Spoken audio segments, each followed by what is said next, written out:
Bom dia.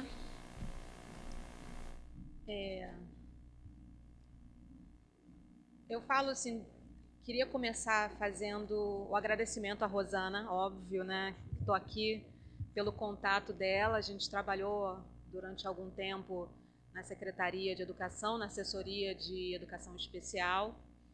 E sem o convite dela, eu não estaria aqui hoje conversando com vocês.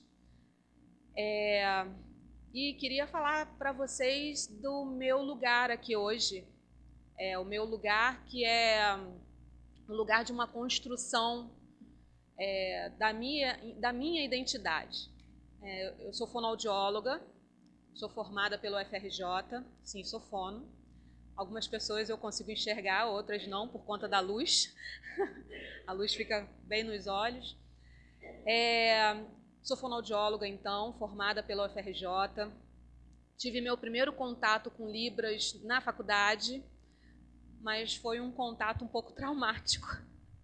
Fiz um semestre só, mas tive muitas dificuldades com a língua, que para mim é uma segunda língua, eu já tinha meus 20 anos. Tive dificuldade com o relacionamento com a professora, e a gente sabe que a relação aluno-professor precisa passar por empatia, precisa passar por acolhimento, e eu não tive isso muito jovem, numa segunda língua, isso para mim foi difícil. Segui a faculdade, me formei. Logo depois de terminar a faculdade, eu ingressei no mestrado em neurociência na UF. Entrei novamente na universidade, agora na Universidade Federal Fluminense, lá em Niterói, no programa de neurociência. E comecei a estudar neurônios em culturas, e achava muito interessante para mim. Essa foi sempre uma área que me trazia muita curiosidade. O sistema nervoso sempre foi uma área de muita curiosidade para mim. E ao final do mestrado eu fui chamada pelo concurso que eu já tinha feito há 2 anos, tinha passado dentro das vagas. Entrei para a Secretaria de Educação de Niterói. E logo que entrei, já fui para a área de educação especial, para antigamente coordenação, agora assessoria de educação especial. E dei continuidade aos estudos na neurociência, fiz o doutorado e continuando na educação. Começamos a conversar. Eu falo começamos porque a minha construção não é isolada do meu entorno, né? A minha construção, enquanto profissional, enquanto pessoa, é sempre permeada por quem está ao meu redor, né? Então, nós começamos uma trajetória em trazer as neurociências para a Secretaria de Educação, ou seja, para os educadores em geral. E a gente a gente começou o primeiro curso, a gente abriu 30 vagas e foi no auditório micro da fundação. E no primeiro dia de aula a gente tinha mais de 100 pessoas num espaço para 30. E isso foi muito bacana, motivou ainda mais, né? Então, a gente tem na história de Niterói os cursos de formação. Eu faço muita formação com os professores, pedagogos, com as famílias, no tema da neurociência. Só que eu sou educação, né? E como educação, eu preciso trazer as neurociências para o que é importante dentro da educação, que é falar sobre o processo de aprendizado. É sobre falar das influências do ambiente nesse processo de aprendizado. E como fonoaudióloga, eu preciso sim falar de comunicação humana. Então, meus eixos de trabalho são as neurociências, a fonoaudiologia, a comunicação humana. Como eu falei, eu fiquei pouco tempo convivendo com Rosana na secretaria, que logo ela foi chamada para cá, para ser professora no INES. Quem ocupou, né, esse espaço que ela ocupava era na coordenação do programa de bilinguismo na Rede Municipal de Educação de Niterói, foi o professor Robson Souza, que inclusive vai fazer oficina aqui à tarde, hoje à tarde, né? Sobre elaboração de vídeos na educação bilíngue. Vai ser bem bacana. Sou suspeita porque ele é meu amigo e eu sou fã do trabalho dele, assim, de carteirinha. E aí o Robson, parceiro de trabalho com quem eu já estou há 5 anos,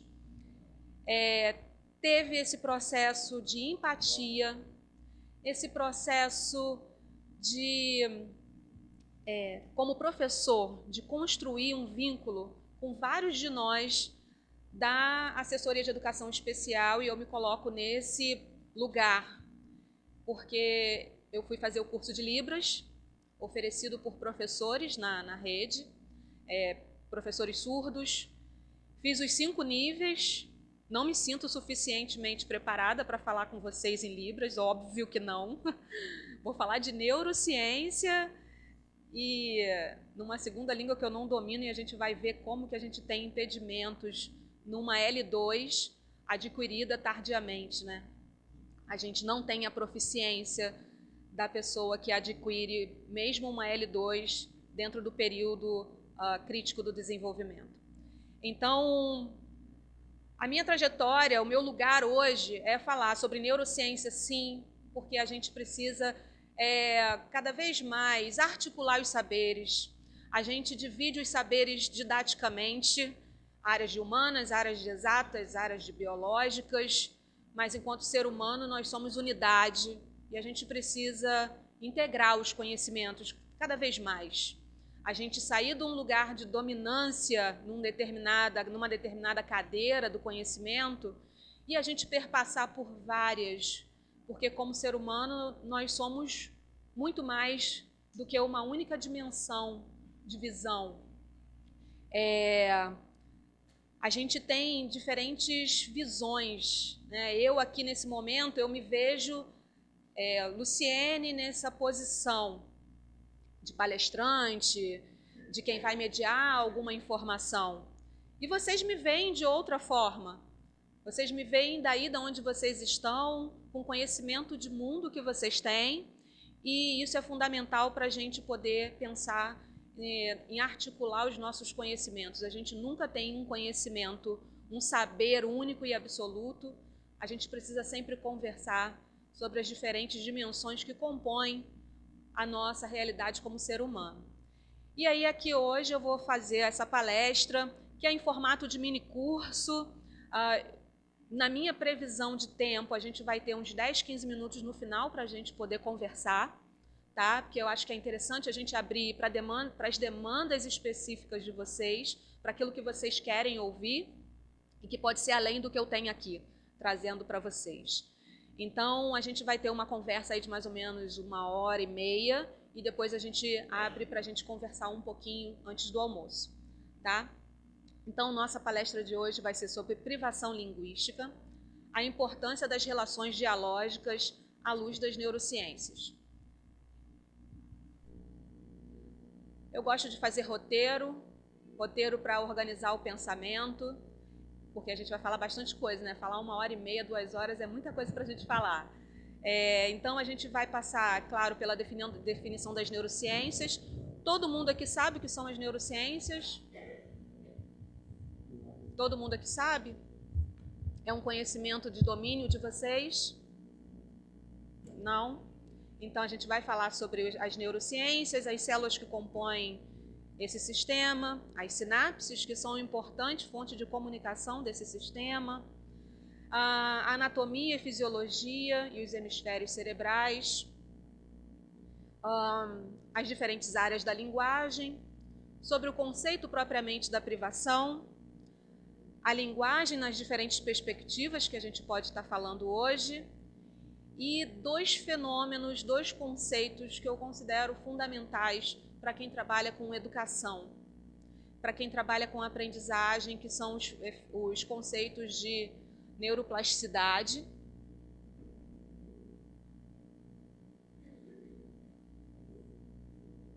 e epigenética. Exatamente. Esses 2 conceitos são conceitos importantes para a gente poder abordar com profissionais que lidam com educação. São dois conceitos que, na minha opinião, são fundamentais, que as neurociências contribuem de forma, de sobremaneira, com os profissionais da educação. Então, o que seriam as neurociências? As neurociências, e eu gosto dessa definição, porque é uma definição simples, que aproxima a gente compreender com facilidade.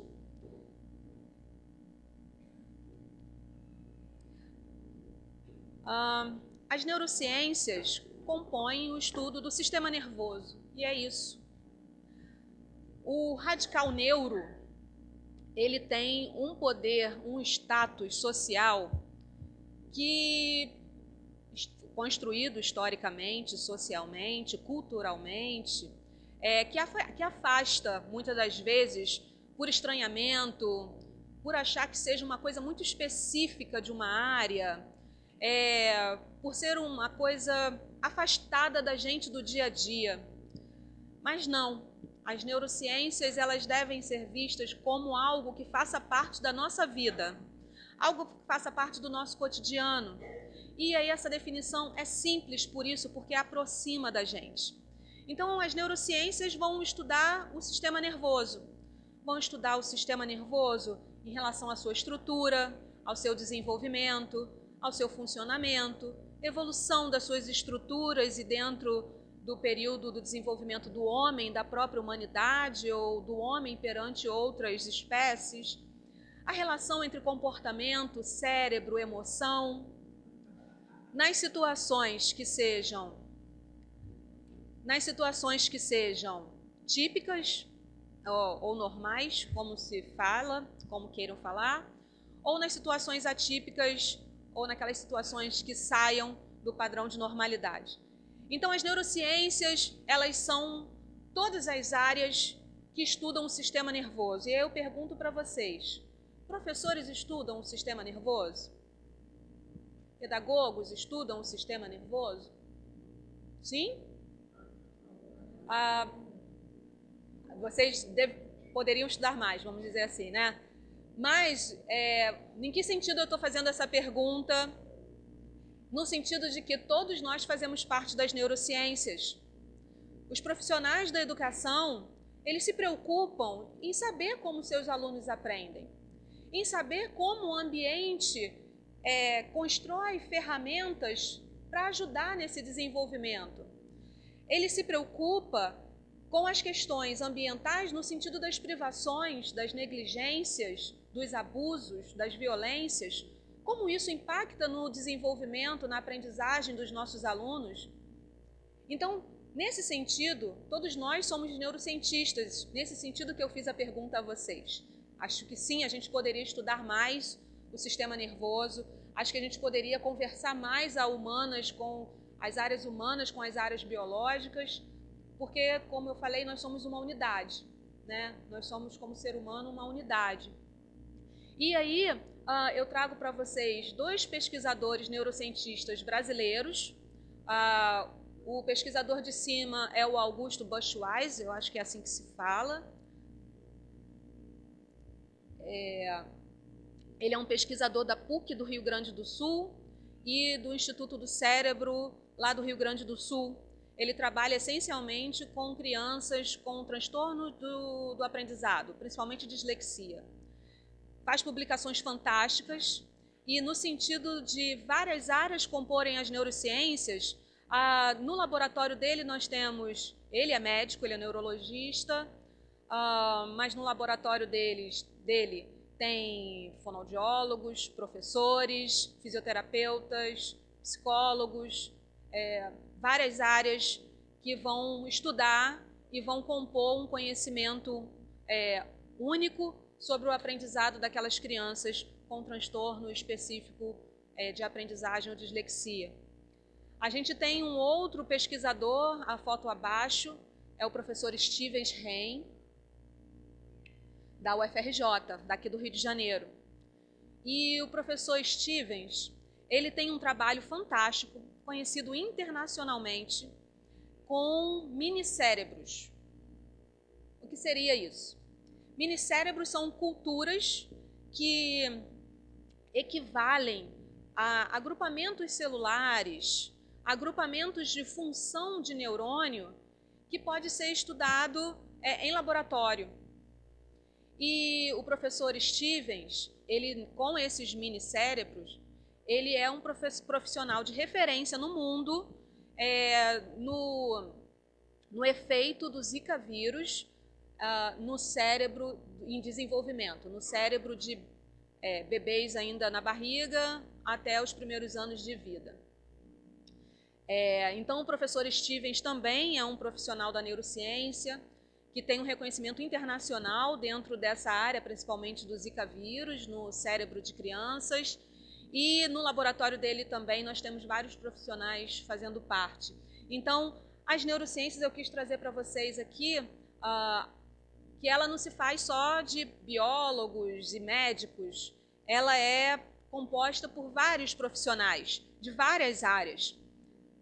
Não tenho foto aqui, mas vocês devem se lembrar da abertura da Copa do Mundo aqui do Brasil, de um tetraplégico que conseguiu ficar em pé com um esqueleto externo, né, um exoesqueleto, conseguiu dar alguns passos e dar o pontapé inicial na Copa do Mundo daqui do Brasil. Vocês lembram dessa imagem?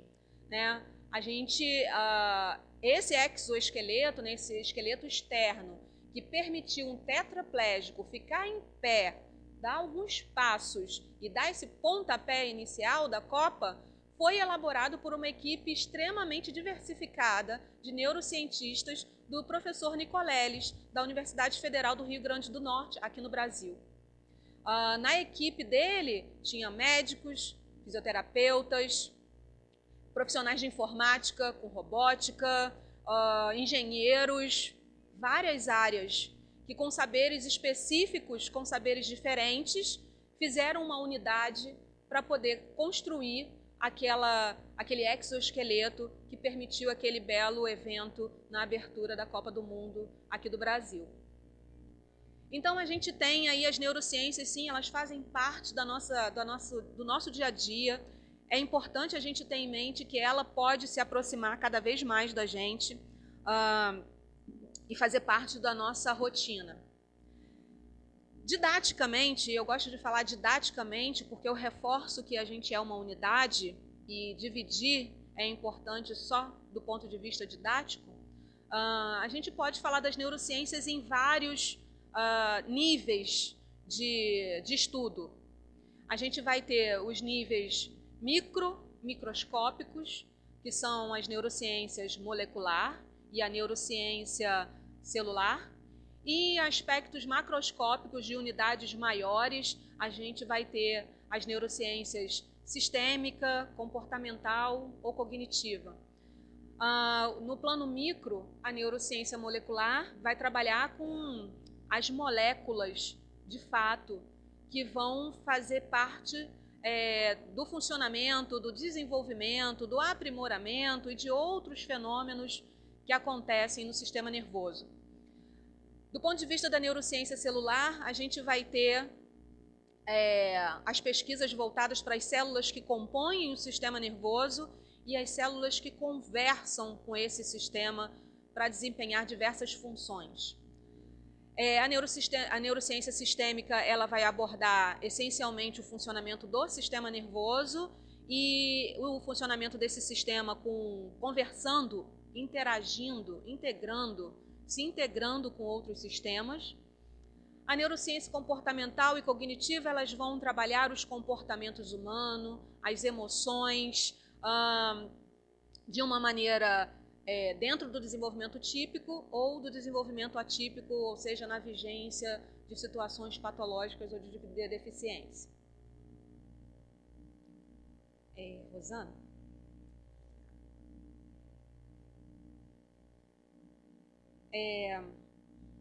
Eu, fonoaudióloga, ficar falando um monte sem um copo d'água, péssimo exemplo, né? Oi?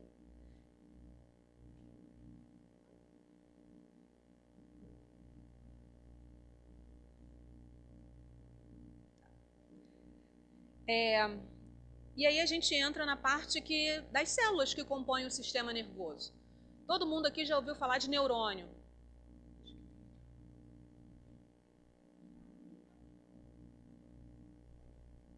Obrigada. A gente entra na parte das células que compõem o sistema nervoso e é importante a gente falar sobre elas porque é nesse nível que acontece todo o aprendizado. E aí a gente ter, assim, a certeza de todo o nosso comportamento, todas as nossas emoções, a nossa relação com o mundo, a construção do meu eu enquanto identidade, perpassa pelo funcionamento dessas células.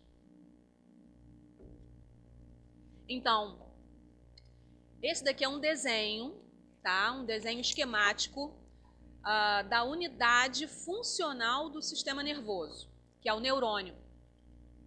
Por que é unidade funcional? Porque são essas células que são excitáveis. Essas células são excitáveis porque é elas que fazem a transmissão da informação nervosa, do impulso nervoso. Então, são os neurônios responsáveis por toda a comunicação, toda a informação que perpassa pelo sistema nervoso, central ou periférico. O sistema nervoso central é o que está localizado dentro da caixa craniana e dentro da nossa coluna. E o periférico é toda aquela estrutura que sai dessa estrutura óssea e que vai inervar as diferentes outras estruturas do nosso corpo. Então, o neurônio, ele é a célula responsável pelo impulso nervoso, ele transmite a informação nervosa por todo o nosso corpo. Ele tem 3 estruturas básicas, fundamentais, que é o corpo celular,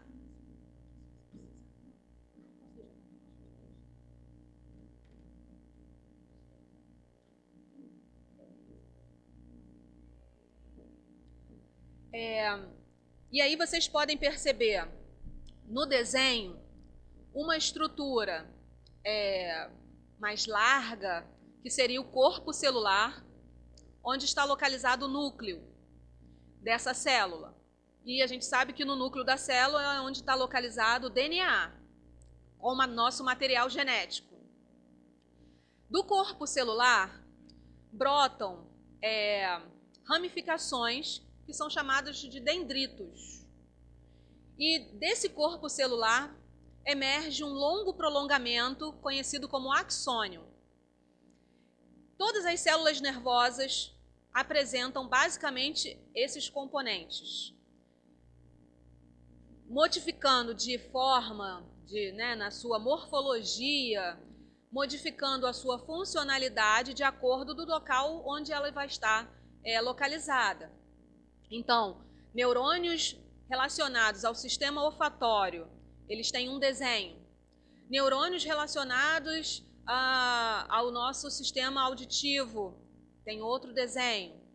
Neurônios ligados ao nosso sistema nervoso central, localizado no nosso encéfalo, no nosso córtex, podem ter outros desenhos, mas, de forma geral, eles vão ter um corpo celular, dendritos e um axônio.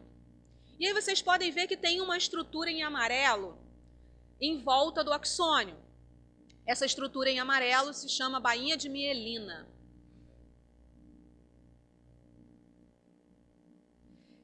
Ela é composta por uma célula rica em gordura. E isso faz com que o impulso nervoso, que é uma carga elétrica, o impulso nervoso é eletricidade, ele adquira uma característica de aumento da velocidade da informação nervosa onde tiver neurônios com essa bainha de mielina. Então, onde tiver bainha de mielina, esses neurônios vão ter maior velocidade da condução da informação nervosa.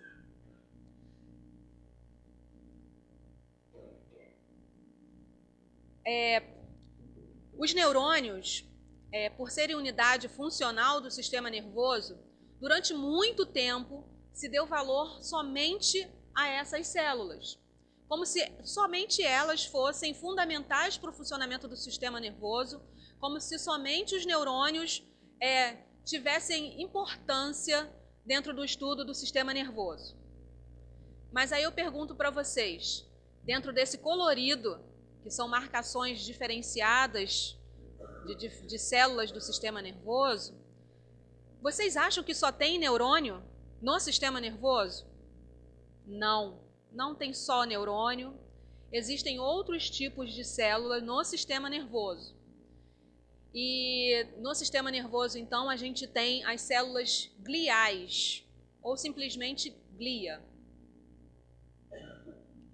Essas células gliais, antigamente, elas eram vistas como célula de suporte, como menor importância, estavam ali só para manter o neurônio no seu caminho, vamos dizer assim, manter o neurônio na sua estrutura que ele deveria estar. Mas atualmente, com o avanço das neurociências, a gente sabe que as células gliais, que são essas coloridas ao redor do neurônio em amarelo nessa figura, essas células gliais, elas desempenham papéis fundamentais na sobrevida dos neurônios, ou seja, em eles permanecerem vivos, desempenham um papel fundamental nas podas neurais, ou seja, na morte celular programada ou apoptose. Elas desempenham também fatores importantes na modulação, no arranjo dos neurônios durante a transmissão nervosa, liberando moléculas fundamentais para essa comunicação entre as células nervosas. Aqui eu só citei algumas das funções que as células gliais apresentam no sistema nervoso. Aqui na figura a gente tem dois tipos de células gliais. Uma em rosa é o astrócito e a outra em azul, o oligodendrócito. Oligodendrócito. Fazer um parênteses aqui. Eu estava fazendo essa palestra numa escola lá da rede de Niterói, onde tem muitos surdos e onde o programa de bilinguismo ele caminha bem. E aí a gente, quando eu falei oligodendrócito, a intérprete olhou para mim assim como ela me olhou agora. Tipo, que palavrão é esse? E durante a palestra, ela substituiu o termo oligodendrócito, é claro, por um combinado entre a gente, para deixar mais fluida a nossa conversa, ela substituiu oligodendrócito por palavrão. Porque era muito difícil ficar falando oligodendrócito e um monte de palavra que não tinha sinal a princípio, que ela não conhecia o sinal, e ficar fazendo a datilologia o tempo inteiro ia ficar muito difícil. Então, a gente pode fazer esse combinado também, não tem problema. Fazer combinados vai ser sempre bacana, porque a gente favorece a nossa comunicação. Mas vocês podem perceber que o oligodendrócito ele está ao redor do axônio desse neurônio. Então, uma função do oligodendrócito, enquanto célula glial, é formar a bainha de mielina no sistema nervoso central, que confere aumento da velocidade da informação nervosa no sistema nervoso central. Isso é mais um exemplo. Existe um outro tipo de glia, que não está aqui desenhado, que é a microglia. A microglia é um tipo de célula do sistema imune, do nosso sistema de defesa, que dentro do sistema nervoso ela está ali para executar sua função de defesa também. E ela é reativa, ela é ativada durante situações de desbalanço, de desequilíbrio, situação de infecção, de intoxicação, das diferentes situações nocivas para o funcionamento do sistema nervoso. A microglia, então, ela é ativada e promove o controle, pelo menos busca, promover o controle daquela situação que seja lesiva, que seja nociva para o sistema nervoso. Então, só aqui a gente conseguiu citar uma série de funções importantíssimas para o bom funcionamento do sistema nervoso, que vai além da transmissão da informação nervosa pelos neurônios, para haver a transmissão da informação nervosa dos neurônios, é necessário um balanço, um equilíbrio no meio ambiente que cerca esses neurônios. E aí, se me permitem fazer um paralelo com a nossa palestra de hoje, a gente vai falar do meio o tempo inteiro, né? O quanto nós somos importantes na nossa individualidade, mas nós somos formados, modelados, esculpidos pelo meio que nos cerca. E não é diferente quando a gente está falando aqui do sistema nervoso em nível celular, né?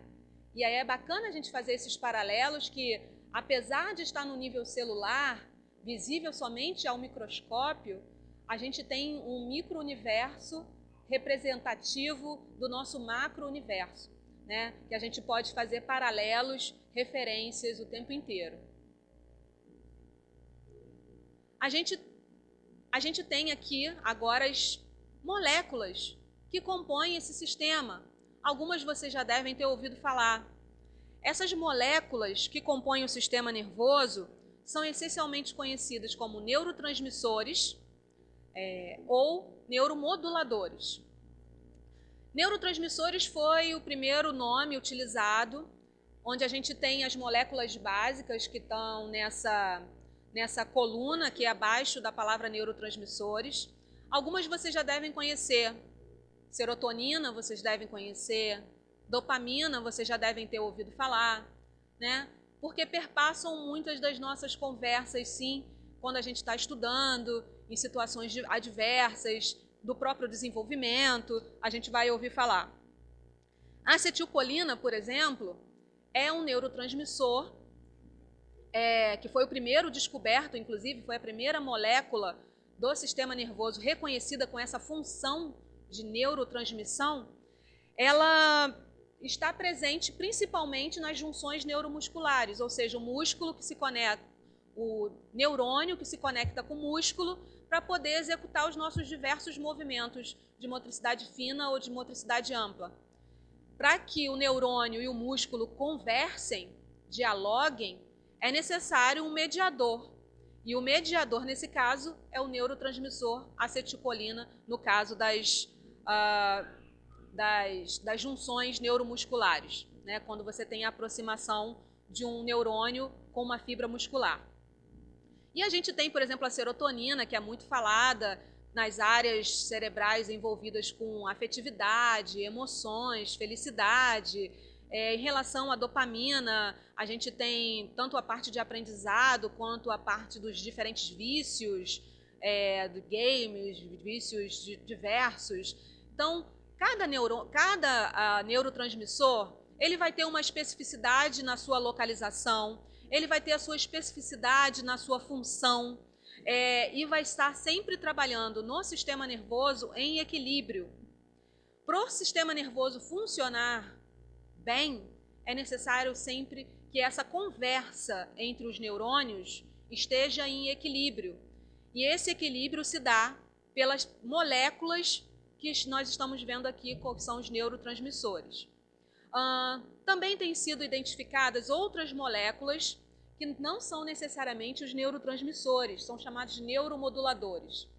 E aí, nesse universo, a gente tem hormônios, tem substâncias sintetizadas por outros sistemas do nosso corpo, como o sistema digestório, sistema imunológico e sistemas diversos. A gente tem gases que podem fazer a modulação da informação nervosa. Então, é bacana a gente pensar que as neurociências estão em franco desenvolvimento. Não tem conhecimento posto nas neurociências. Tem questões que eu falo hoje que há 5 anos atrás, por exemplo, eu não falava. Vou dar um exemplo para vocês quando a gente for falar de conexões cerebrais. Então, as neurociências são áreas em franco desenvolvimento, onde não existe conhecimento posto, conhecimento determinado, fechado. Todo o conhecimento está em constante construção. Eu falei de comunicação entre as células nervosas, em diálogo entre as células nervosas, mediados por neurotransmissores. Esses diálogos a gente chama de sinapse. As sinapses são regiões de aproximação entre os neurônios que fazem com que eles, nessa região de aproximação, sejam liberados os neurotransmissores. E aí vocês podem ver na foto ali uma parte mostrando neurônios nessa aproximação e depois um aumento da região propriamente da sinapse, com uma região acima de um axônio terminal, um espaço entre ele e o dendrito da próxima célula, que é a que a gente chama de célula pós-sináptica.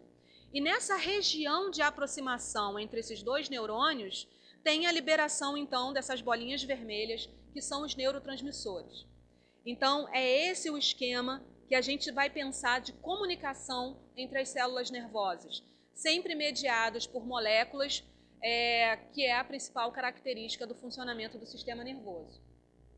E aí, como eu falei para vocês, esse desenho eu acho uma graça que dá para a gente identificar bem o balanço, né? Tem um bonequinho ali na balança, e o sistema nervoso é isso. Para qualquer função que esteja sendo mediada por uma determinada região do sistema nervoso, é necessário um balanço, é necessário uma conversa entre os diferentes neurotransmissores que estejam nessas diferentes relações. E aí vocês veem, né, como que o amor é um transbordamento de diferentes neurotransmissores. Eu acho isso a coisa mais linda da vida. Felicidade e assim vai. Só um minuto. E aí a gente chega numa estrutura mais macroscópica da estrutura do sistema nervoso.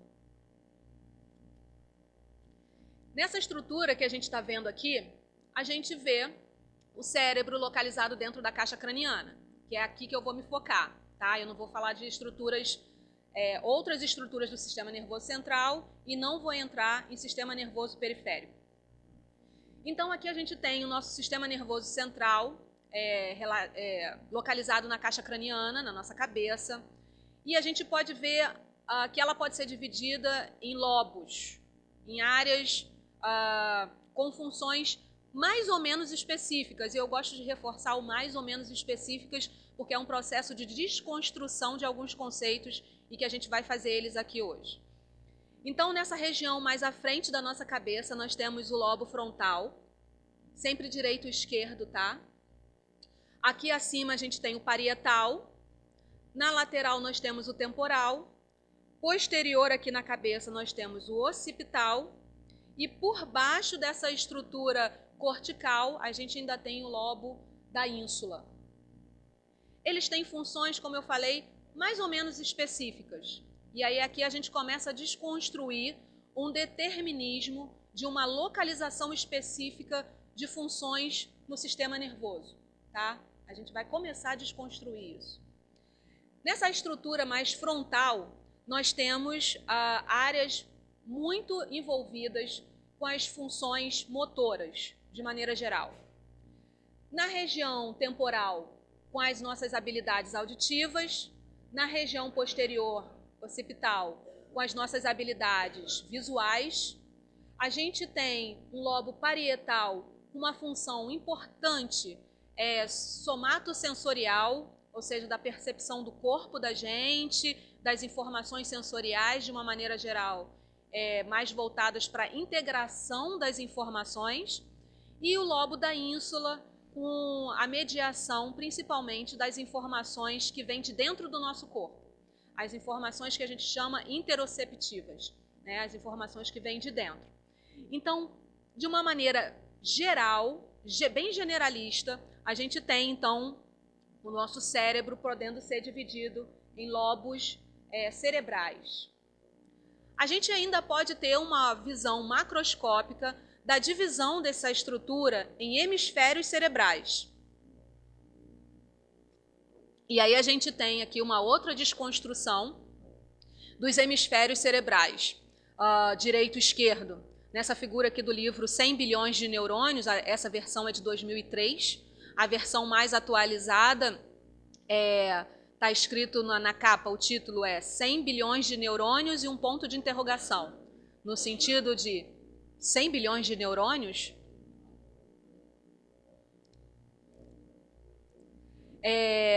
E vocês podem ver que nessas estruturas hemisféricas, nós temos aqui um hemisfério direito e um esquerdo, com a sinalização de habilidades específicas, localizadas no direito ou localizados no esquerdo. E aí a gente vai ter áreas voltadas para a matemática, da fala, da escrita, da leitura, sinalizando aqui, estando à esquerda. E habilidades mais amplas de reconhecimento de pessoas, prosódia, compreensão musical, estaria localizado mais à direita.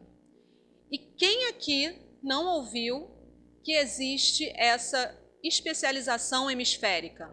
Que o hemisfério direito tem uma habilidade específica, diferente do hemisfério esquerdo. Que o hemisfério esquerdo seria mais de linguagem, que o hemisfério direito seria voltado para outras competências, como música, como matemática. Quem aqui não ouviu isso, né? Então é bacana a gente pensar que existem mitos nas neurociências. Mitos nas neurociências, e aí vocês podem até pesquisar na internet como neuromitos, tá? Que é um termo usado desde 2002, se eu não me engano, pela comunidade científica internacional, inclusive. Os neuromitos são informações advindas das neurociências com interpretações equivocadas ou interpretações exageradas, vamos dizer assim, com compreensões equivocadas do verdadeiro sentido do que estaria sendo posto ali. E durante algum tempo, essa especialização hemisférica foi tida como uma verdade. Eu falei que as neurociências estão em pleno desenvolvimento. Então, o conhecimento que eu tenho de 10 anos atrás, ele não embasa todas as afirmações que eu tenha hoje nas neurociências. Eu preciso estar constantemente em formação. E o professor Paulo Freire, ele já falava que a gente precisa ser pesquisador. E quando ele falava do professor pesquisador, ele está falando dessa construção contínua do conhecimento, que não se estabelece num momento específico e ele se constrói o tempo inteiro. E aí as neurociências têm esses mitos, que são informações erradas ou equivocadas das informações que vêm das neurociências. Esse é um mito que a gente vai desconstruir hoje durante a aula. Um outro mito é de nós usamos só 10% do nosso cérebro? Vocês já ouviram falar disso? Já. E vocês acham que isso seja verdade? Vocês acham que a gente só usa 10% do que a gente tem? Parece estranho, né, acreditar nisso, não parece? Eu estava falando com numa outra palestra semana passada com a equipe de professores do programa de aceleração lá de Niterói. E aí teve uma professora que muito engraçada falou assim, sabia que isso estava errado. Como é que a gente tem tanta coisa na cabeça para usar só 10%? Sabia que isso estava errado. Então, isso é um neuromito, que a gente usa só 10% do cérebro. Por quê? Houve pesquisas que mostraram que durante uma determinada atividade, a gente ativava 10% das áreas do nosso cérebro. Isso significa que as outras áreas elas não sejam necessárias? Não. Então houve aí uma interpretação exagerada, equivocada dos 10%. Vamos trazer para a prática. Eu estou aqui agora como palestrante. Eu estou usando as áreas do meu cérebro relativas ao meu conhecimento, à organização do meu discurso, à fala que eu estou usando, a manter meu corpo em pé, não é? Isso tudo. Não são as mesmas áreas, não é o mesmo 10% de vocês que estão sentados, que estão ouvindo ou vendo a sinalização do intérprete, que estão articulando com o pensamento de vocês, com a vivência de mundo que vocês têm. Então, o mito dos 10% é a prova, né, de que a gente precisa fazer uma leitura sempre crítica e reflexiva daquilo que está sendo mostrado para a gente, né? E nas neurociências não é diferente. A gente precisa receber a informação de fonte científica, tá? De fonte que tenha validade e que mesmo assim a gente possa sempre articular com outros conhecimentos para que a gente possa formar a nossa opinião, formar o nosso conhecimento e trazer para o nosso mundo, o nosso trabalho, para as nossas práticas, para a gente poder sempre se embasar nas nossas práticas com cientificidade, com propostas que sejam nesse sentido. E a gente também tem uma outra divisão, além da hemisférica, entre o cérebro direito e o esquerdo, a gente vai ter uma outra área das neurociências que tem ganho muito destaque. Atualmente, a gente tem falado muito das conexões que são feitas no cérebro. E aí, na imagem ao lado, a gente vai ter as estruturas que fazem a conexão dentro do mesmo hemisfério cerebral, que são as conexões intrahemisféricas, e a gente vai ter estruturas que vão fazer a passagem de informação de um hemisfério cerebral para o outro, que são as conexões interhemisféricas. A gente tem ganho em vários campos força no sentido de reconhecer, de se estudar as diferentes conexões que são feitas por essas redes de conexões cerebrais. Tá? Então, esse daqui é um campo grande da neurociência que tem crescido com bastante vigor. E aí, falando da especialização, uma competência muito atribuída à questão da especialização hemisférica, que a gente pôde ver até no slide anterior, foi a questão da linguagem. E aí eu falei, historicamente, a gente tem uma construção de conhecimento. E para a gente saber o que a gente sabe hoje, é sempre interessante a gente visitar o que já foi construído nesse caminho, para a gente chegar ao que a gente tem hoje. Então, o cérebro e a linguagem, a gente tem muitas pesquisas feitas historicamente. A gente tem lá no século XIX, né, 2 médicos que em períodos de guerra fizeram pesquisas, observações em pacientes com lesão no sistema nervoso central, que foram os médicos Paul Broca e Carl Wernicke. Da pesquisa desses 2 médicos, a gente tem a identificação de áreas que foram tidas como áreas relativas à linguagem, que são da figura abaixo. Broca, ele pesquisou pacientes com lesão numa região frontal esquerda e associou essa estrutura lesada, né, com essa lesão, à produção dos seus pacientes, à produção linguística dos seus pacientes.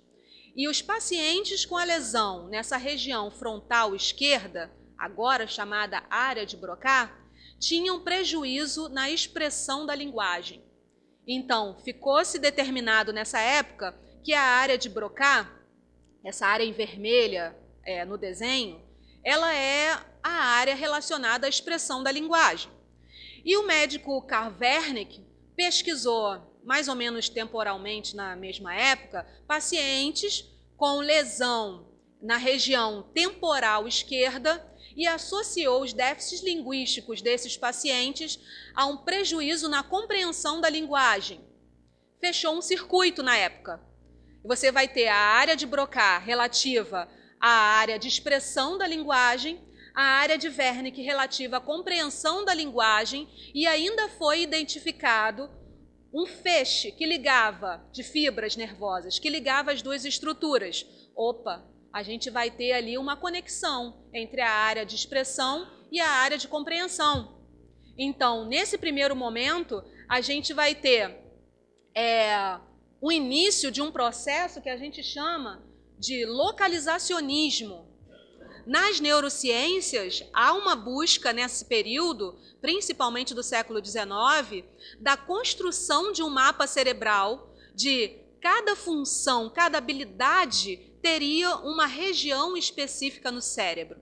Né? Como na figura que está ali, seria como realmente mapear as diferentes funções em áreas específicas do cérebro.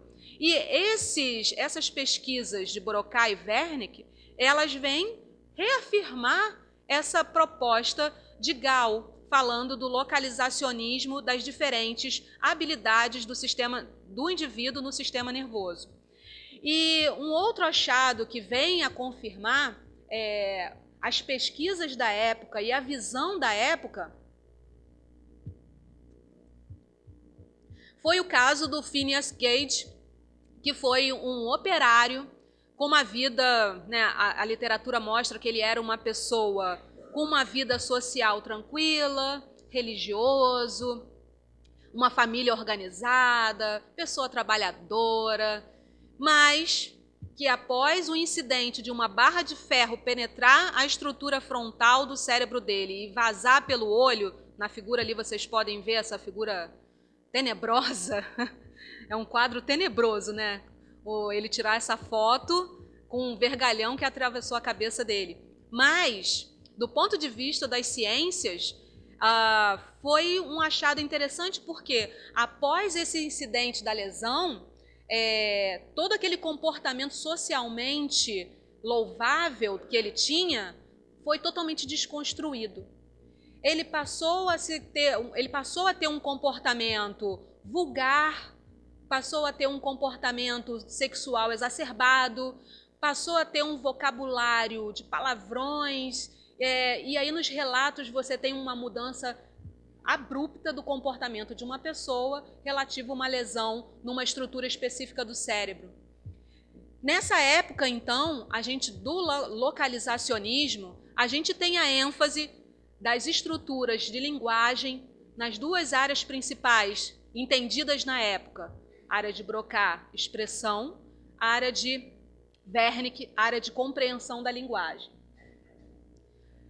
Mas o tempo vai passando, e aí já no século XX a gente tem o neuropsicólogo Luria, quer dizer, pai da neuropsicologia, Dr. Luria. Ele vem com uma proposta um pouco diferente desse processo do localizacionismo, e ele propõe, então, entender o cérebro em unidades funcionais básicas. O que seriam essas unidades funcionais básicas? Ele agrupou o cérebro em estruturas diversas, em 3 unidades, que dariam conta de entender um funcionamento mais amplo do sistema nervoso. E aí a gente tem ali, as regiões de tronco cerebral e cerebelo, relativas mais às funções que ele chamava de preparação para o aprendizado, onde estariam as relações atencionais, a relação de controle do corpo, da respiração.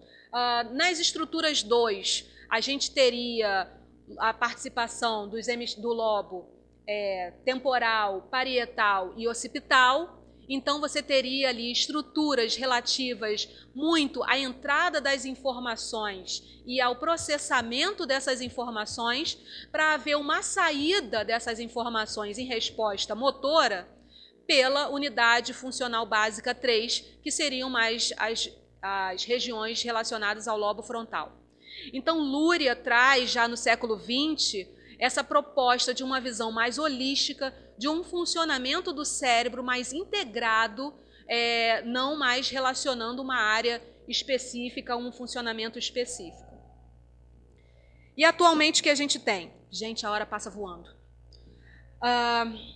O que a gente tem? Como eu falei para vocês, a função das conexões cerebrais é o grande eixo das neurociências.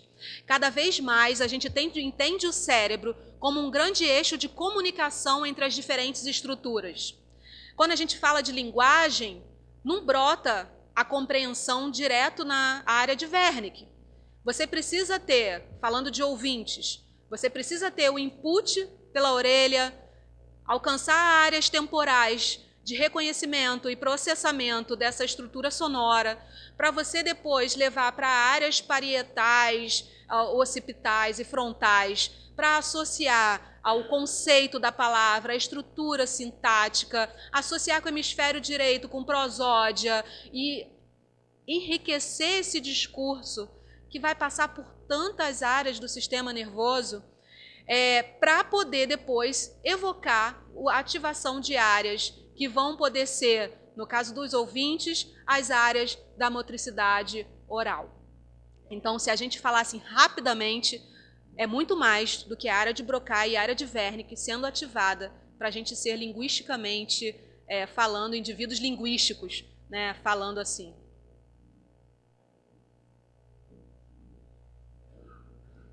Então, como mostra essa figura, a gente tem a estrutura em hemisférios, trazendo um pouco essa referência do localizacionismo, e ao lado as outras duas fotos são das últimas tecnologias de identificação de um conectoma.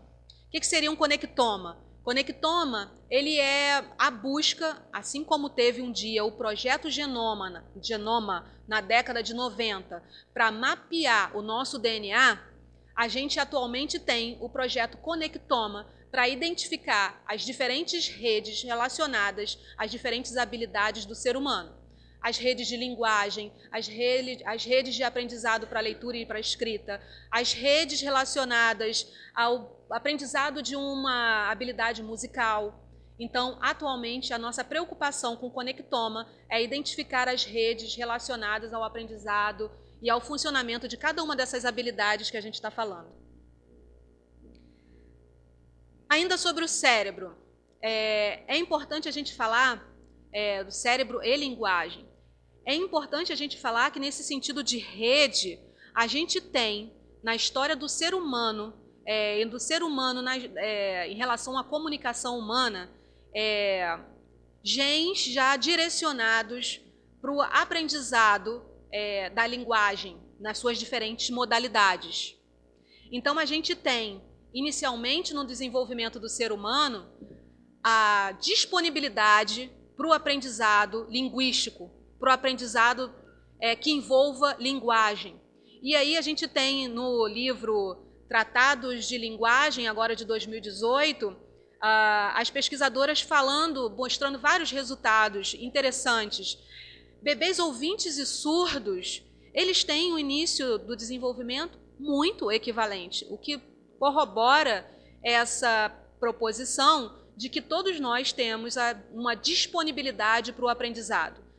Uma disponibilidade genética que não significa que seja determinante.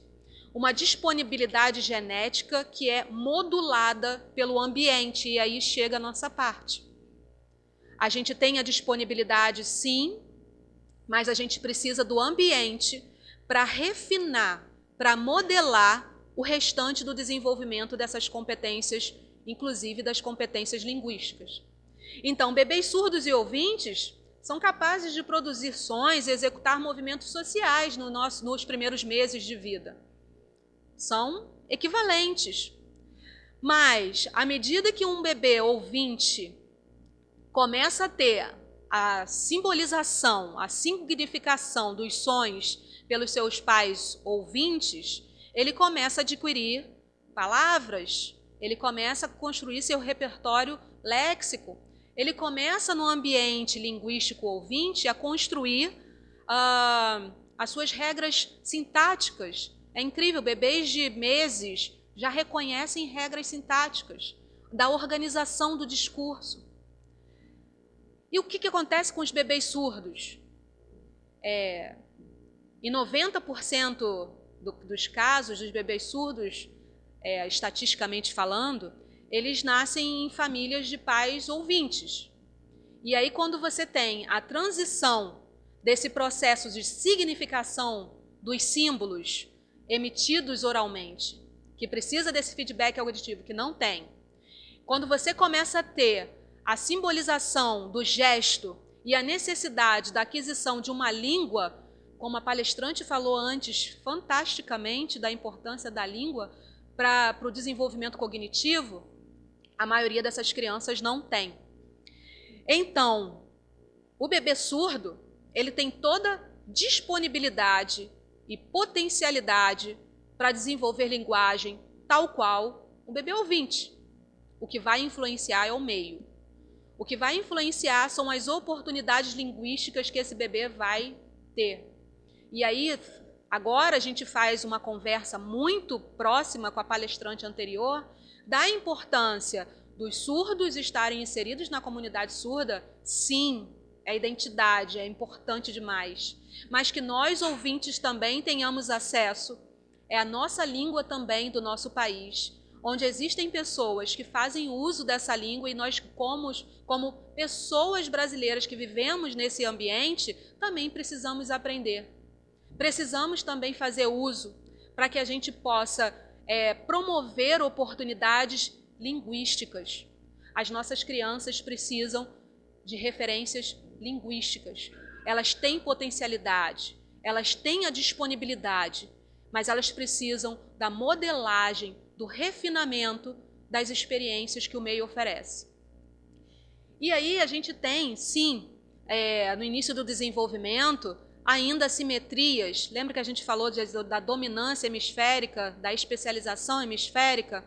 Existem algumas habilidades, algumas competências linguísticas? Existe, sim, uma lateralização. Mas quando a gente fala de uma função complexa como a linguagem, a gente vai ver que a gente não utiliza só uma área, a gente utiliza a comunicação entre as diferentes áreas para uma atividade tão complexa como essa que é a linguagem. E ainda a gente tem Derraine, ele é um neurocientista francês que trabalha essencialmente com os neurônios da leitura. Inclusive tem um livro com esse nome, Neurônios da Leitura. Fantástico, inclusive, o livro. É maravilhoso. E Derraine, ele fala da reciclagem neuronal. Neuronal é relativo ao neurônio, é relativo à unidade, à célula que compõe o sistema nervoso. E ele fala que a cultura, ele é um agente transformador de circuitos neurais.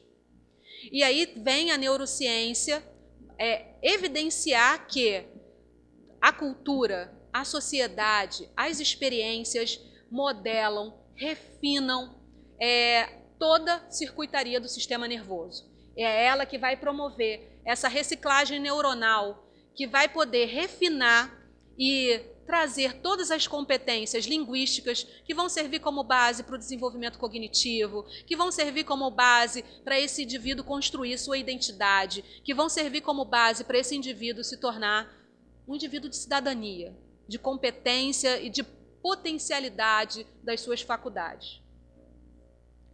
Então, linguagem não é só um hemisfério cerebral, não é só o hemisfério esquerdo.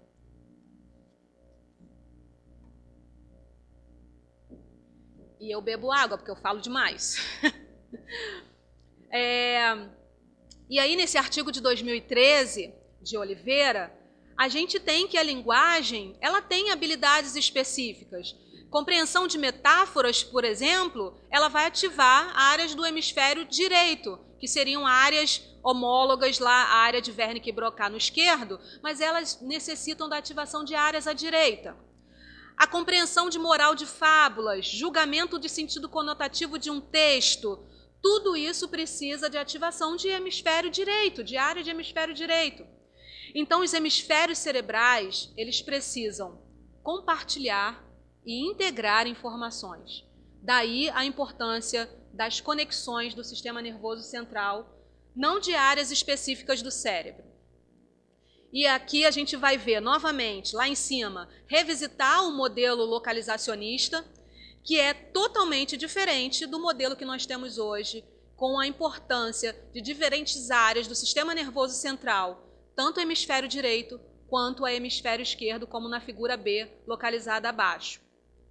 E aí, rapidamente, a gente pode falar, o hemisfério esquerdo, por exemplo, teria áreas mais envolvidas a fonologia e a sintaxe. O hemisfério direito, a prosódia, a organização do discurso. E, bilateralmente, a gente teria áreas lexicais e semânticas. Caramba, isso é linguagem. Linguagem em níveis linguísticos. Não em compreensão e expressão, mas entendendo o que compõe a linguagem em níveis linguísticos. E dessa maneira a gente consegue entender as diferentes conexões que um cérebro precisa fazer para dar conta de uma atividade tão complexa como é a linguagem.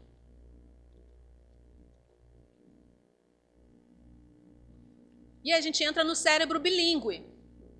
Inicialmente nas línguas orais. A gente tem muitos trabalhos nas línguas orais, né? Inglês, francês, português, espanhol e assim vai. E aí a gente começa a ter, nesse artigo de 2018 de mercado, falando sobre o aprendizado bilíngue e as redes neuronais, a gente tem que, mostrando aqui nesse cérebro, que as pessoas podem aprender duas línguas e que essas línguas elas não vão competir por áreas cerebrais. Esse é um mito que se falou muito sobre o aprendizado de mais de uma língua, principalmente na primeira infância, de competição entre as áreas, de que poderia causar uma confusão no desenvolvimento linguístico das crianças, que poderia trazer um atraso de linguagem. E o que a gente tem visto pelas neurociências é que a gente, ao contrário, a gente tem um favorecimento das conexões cerebrais. A gente tem evidências de que quanto mais novo o indivíduo for colocado numa situação bilíngue, melhor é a proficiência desse indivíduo, porque a associação é diretamente às áreas semânticas que são formadas, essas áreas semânticas que se expandem quando a criança está aprendendo mais de uma língua na primeira infância. Então, a gente aqui pode ver o aumento da proficiência relacionado à idade. Quanto mais novo a criança, mais rápido ela tem a aquisição dessas competências e mais proficiência ela adquire. Aprender mais de uma língua, e aí em qualquer idade, ela tem um efeito protetor no sistema nervoso. Quanto mais a gente aprende línguas ou se expõe ao aprendizado de línguas, mais a gente protege o nosso cérebro das doenças causadas pelo envelhecimento do sistema nervoso. Isso o aprendizado em qualquer idade. E aí vocês podem ver, inclusive, a incidência de demência em pessoas com uma única língua em torno de 71 anos. E a pessoa bilíngue em torno de 75. Né? Então, a gente vai ter aqui uma possibilidade de um efeito protetor do bilinguismo no sistema nervoso. E aí a gente tem algumas pesquisas bacanas que começam a buscar construir esse caminho do cérebro bilíngue, né? E, é claro, fazendo uma correlação com as pesquisas que há mais tempo estão avançadas do cérebro do ouvinte. Então, a gente tem algumas pesquisas que correlacionam áreas e algumas pesquisas que usam metodologias específicas. Eu achei muito bacana esse livro, o Handbook de Oxford de Neurolinguística, publicação agora de 2019, para a palestra de vocês. Eu fiquei devorando esse livro alguns dias, e tem um capítulo só sobre a neurociência e a pessoa surda. É fantástico. E eu trouxe aqui algumas considerações que eu achei interessantes para a nossa conversa hoje. Né? Primeiro, que existe um processo comum do processamento da linguagem das pessoas bilíngues, sejam elas ouvintes ou pessoas surdas. Então, a gente, mais uma vez, fala de uma disponibilidade para o desenvolvimento linguístico. Essa disponibilidade que eu falo é sempre genética, mas que precisa ser modulado pelo ambiente, modulado pelas experiências.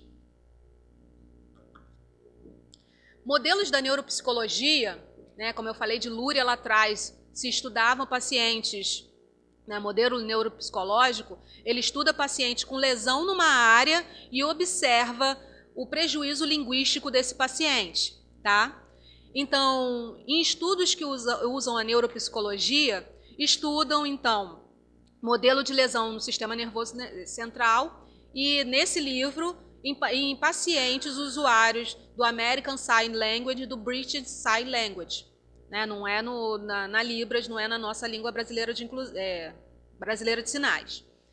Então, esses pacientes surdos afásicos, ou seja, com lesão em áreas do sistema nervoso relacionadas à linguagem, mostraram algumas similaridades em relação aos pacientes afásicos ouvintes.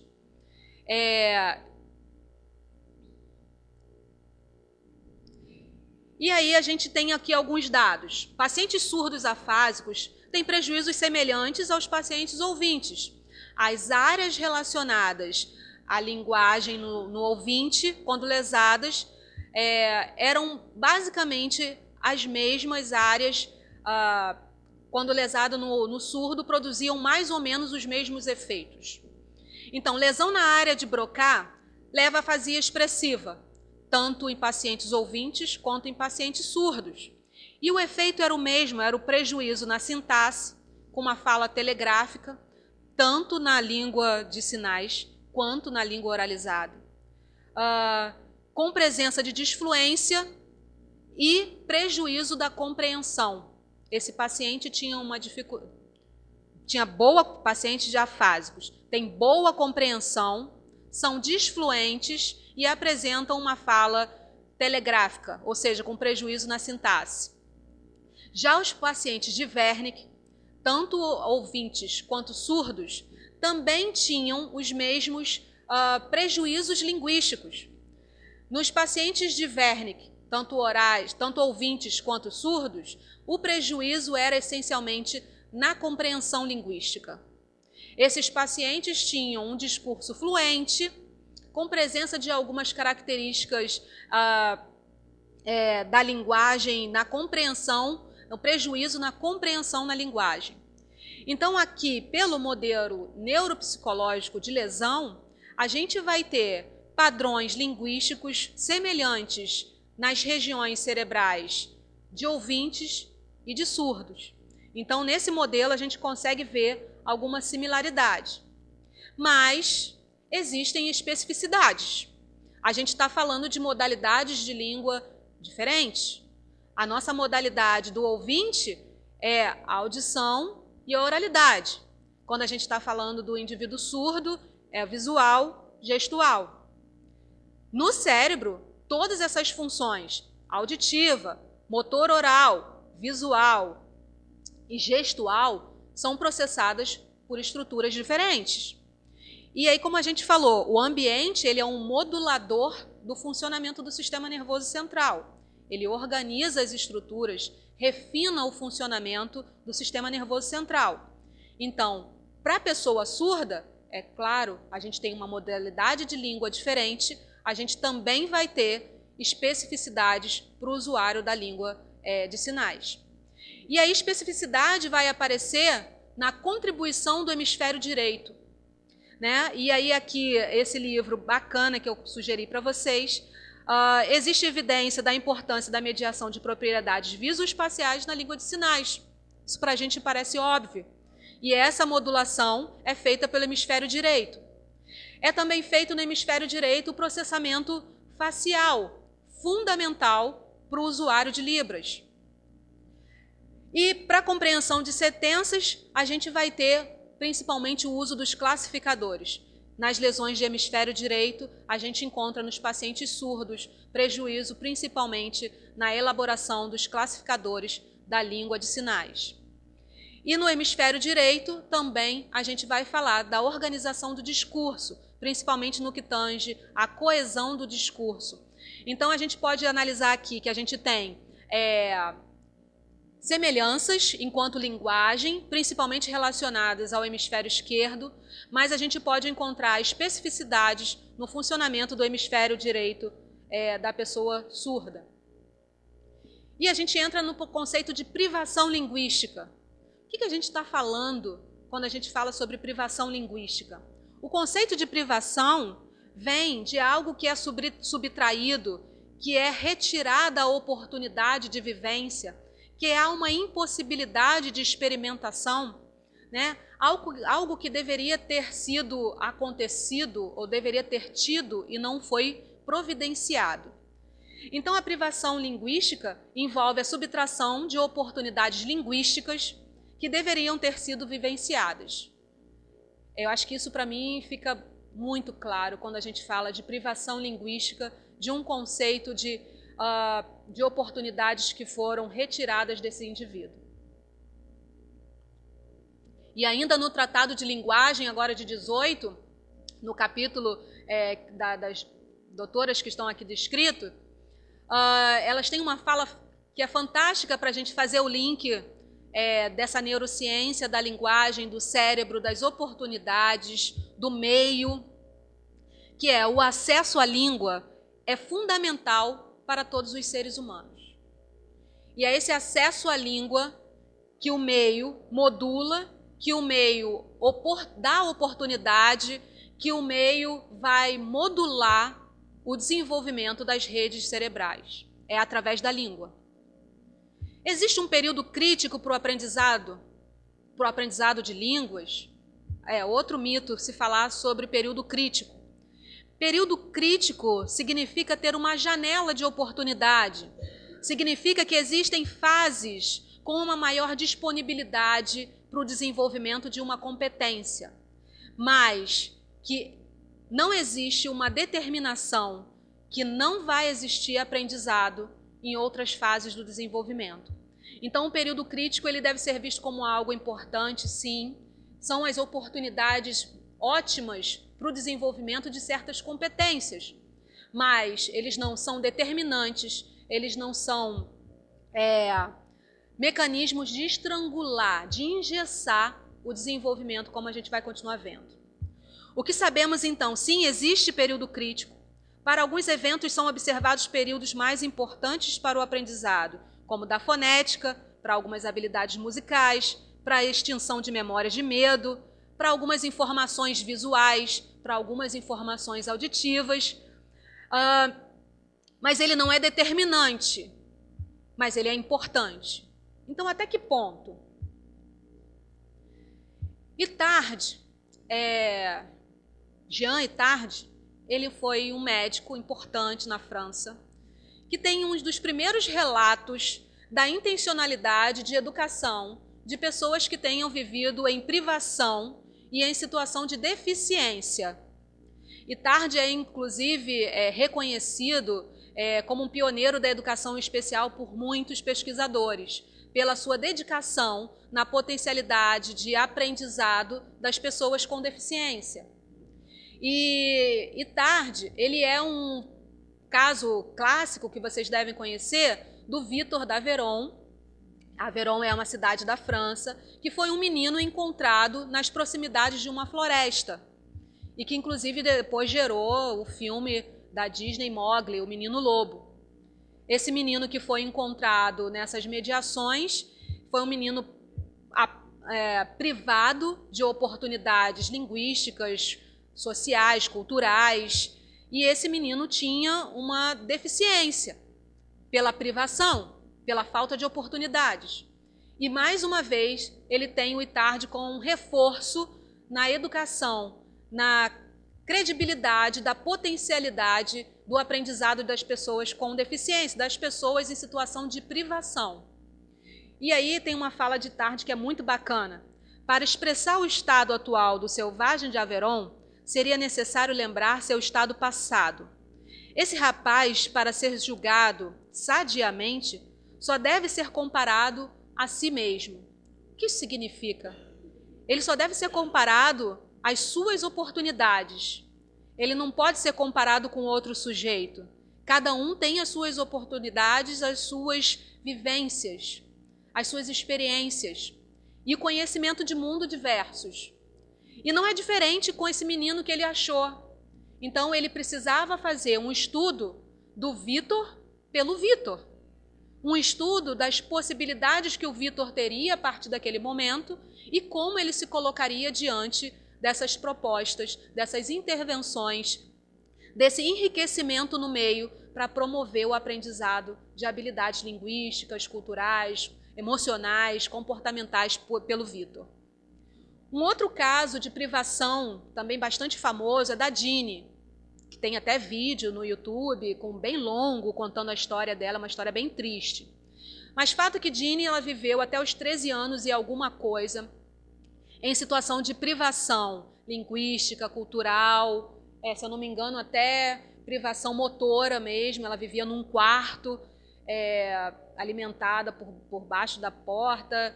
E essa menina, ela, quando foi identificada, ela foi acompanhada por uma equipe para identificar as potencialidades de uma intervenção, as potencialidades do aprendizado tardio por uma pessoa que tenha vivido um determinado tipo de privação.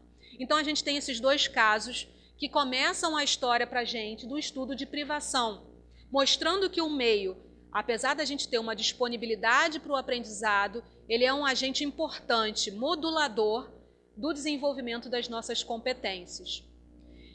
E aí a gente mostra aqui, existem várias pesquisas, tá, que mostram o efeito da privação no cérebro. Existem déficits que principalmente vêm no campo da sintaxe, quando a gente fala de linguagem. Adquirir vocabulário, ele acontece durante toda a vida, né, mais ou menos, dependendo da privação, mas o vocabulário ele é adquirido durante toda a vida por todos nós. Mas existem traços linguísticos, em níveis linguísticos, que podem promover perdas profundas por conta do período crítico do desenvolvimento. E um que é bastante observado é o prejuízo sintático. Esse prejuízo que vem com o aprendizado tardio de uma língua, e não é diferente para a pessoa surda quando adquire a língua de sinais tardiamente.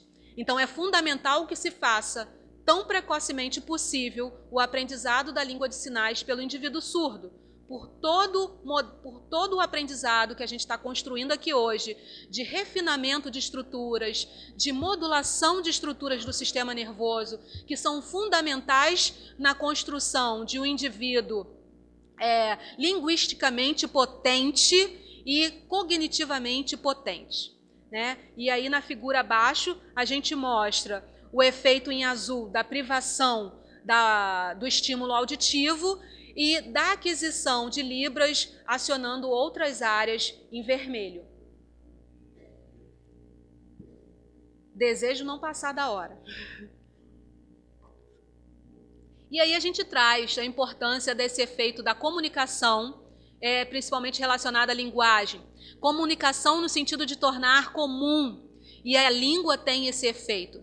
A língua como ferramenta de linguagem, com função comunicativa. E aí Vygotsky já traz para a gente, essa linguagem, ela pode ter uma função comunicativa interpessoal, quando me coloca em relações de comunicação com os indivíduos que estão ao meu redor, que eu convivo, que eu participo socialmente. E essa linguagem também tem uma função cognitiva, que seria a principal ferramenta para o pensamento. E aí o livro de Vygotsky, Pensamento em Linguagem, aborda isso com profundidade. Mas então, a gente vai ter a linguagem como ferramenta comunicativa e cognitiva, onde a língua vai ser a principal ferramenta para o desenvolvimento dessas competências, mais uma vez, linguística e cognitiva. Linguagem, então, para a neurociência, e eu faço referência a um livro do Dr. Roberto Lente, da UFRJ, neurocientista, de 2018, onde ele fala que linguagem é um fenômeno neurocognitivo que apresenta interface com outras categorias cognitivas. Mais uma vez, a ideia de conexão e interconexão em diferentes funções do sistema nervoso. E essas funções, categorias cognitivas seriam memória, atenção, controle executivo, a serviço da comunicação dos indivíduos. Então, linguagem está a serviço da comunicação, do significado de comunicação, de tornar comum algo, de tornar familiar algo, de construir uma identidade. Vygotsky e Bakhtin, da área de humanas, traz para a gente também esse componente importante comunicativo da linguagem. Vygotsky fala, pensamento e linguagem, eles podem ter origens diferentes, mas estão sempre se interrelacionando. É um sistema simbólico que precisa ser apreendido no convívio social. Então, a gente precisa estar socialmente, culturalmente inserido no meio para que ela se desenvolva. E Bakhtin ainda fala, eu amo Bakhtin, tá, gente? Amo. Bakhtin ainda fala, linguagem...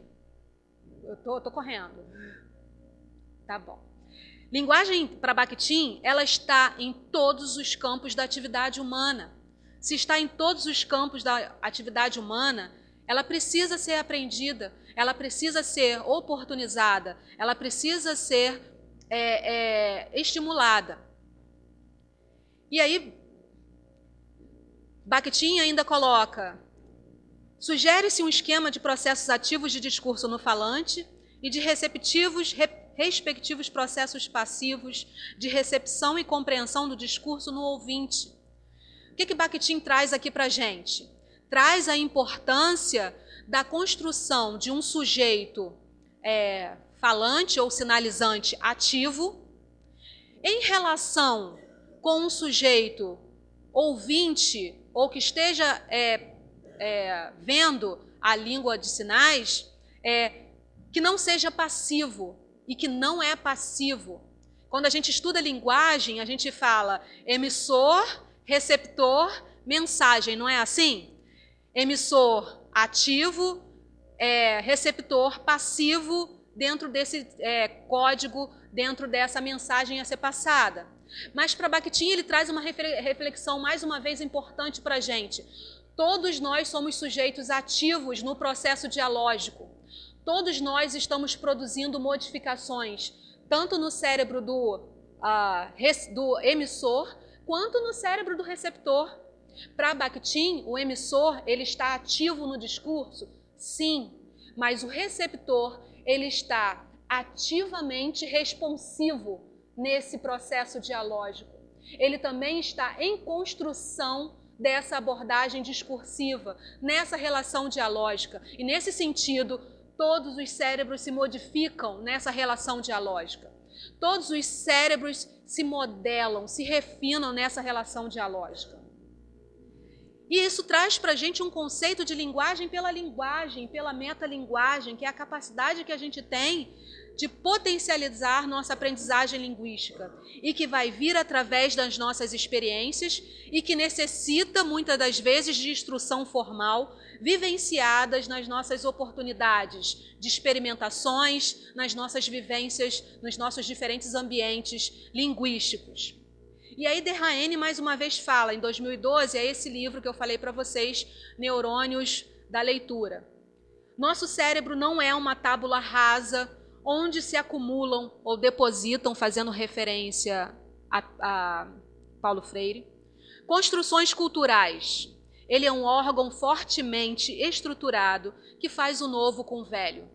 Isso é metalinguagem, isso é linguagem. Isso é a capacidade do nosso cérebro, linguisticamente inserido no ambiente linguístico, fazer o novo com o velho e estar linguisticamente ativo durante toda a vida.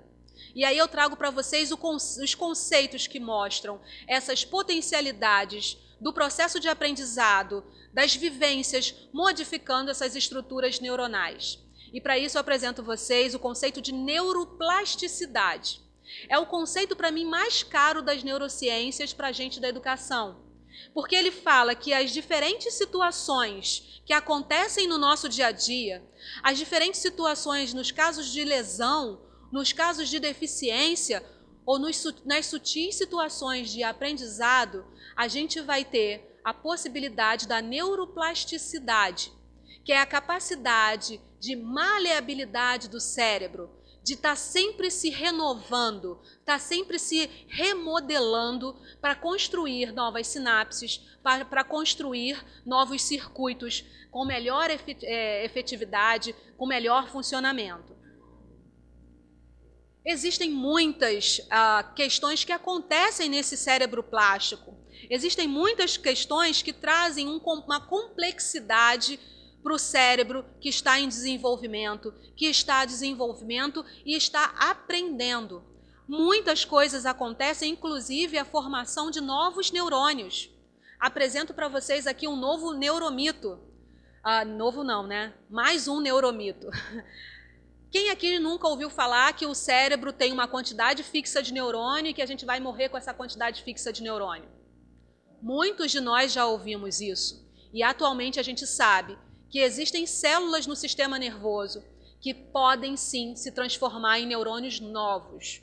Então esse fenômeno de neurogênese, ou seja, formação de novos neurônios, acontece no cérebro em desenvolvimento, acontece no cérebro em diferentes etapas do desenvolvimento e tem se mostrado cientificamente que muito dele está relacionado aos processos de aprendizagem, aos processos de plasticidade. Aqui é a imagem dessas áreas no cérebro, são áreas ventriculares, periventriculares, específicas, que teriam células que poderiam se tornar neurônios em diferentes áreas do sistema nervoso, em diferentes tempos do desenvolvimento. Então, a gente pode ter muitos neurônios, cerca de 86 bilhões de neurônios. Cada um desses neurônios, ele vai fazer cerca de 10 mil sinapses. Cada célula glial do tipo astrócito, ela pode integrar cerca de 2 milhões de sinapses. Então, o nosso cérebro, ele é uma estrutura extremamente complexa, que precisa de refinamento, e esse refinamento vem do ambiente o tempo inteiro. Nas relações que a gente constrói, na identidade que a gente se coloca, nas experiências que a gente tem, nas oportunidades que a gente se coloca. Um outro conceito importante das neurociências é a epigenética, que foi inicialmente criada no período do genoma, do projeto Genoma, para saber como que os fatores ambientais estariam relacionados a diferentes tipos de câncer. Todo mundo aqui sabe que, por exemplo, fumar está relacionado ao câncer de pulmão, não é isso? Pegar sol em excesso em determinadas áreas, determinados horários do dia, gera câncer de pele. E aí, o desdobramento da epigenética hoje em dia é entender como fatores ambientais podem se modificar, podem gerar mudanças no DNA das nossas células. Esse conceito de epigenética é fantástico, porque além da neuroplasticidade que mostra que o meio pode modificar, refinar, modelar as estruturas do nosso sistema nervoso, as experiências ambientais, elas também vão modificar a expressão de genes localizados no nosso DNA. E essa modificação, ela pode ser passada para descendentes. E aí, nessa figura aqui, eu mostro para vocês, lá na nossa célula, no nosso núcleo celular, está localizado o nosso DNA.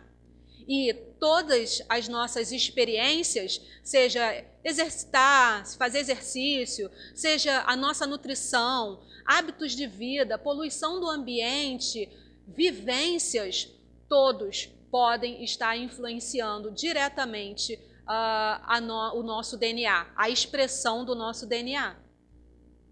E o que concluímos com isso, então? Não há determinismo biológico, a gente precisa do meio, a gente precisa dos nossos pares para a gente se remodelar o tempo inteiro. Nada está posto. Podemos promover mudanças profundas no nosso DNA, no núcleo das nossas células, através de um ambiente que forneça oportunidades, que fomente experiências. A gente está o tempo inteiro construindo esse cérebro, durante a vida toda. E aí a gente não vai poder passar o filmezinho, e aí eu queria finalizar uma frase simples de Paulo Freire: aprender é transformar. E a gente está transformando o tempo inteiro a quem está ao nosso redor, o tempo inteiro. Obrigada, gente. Obrigada.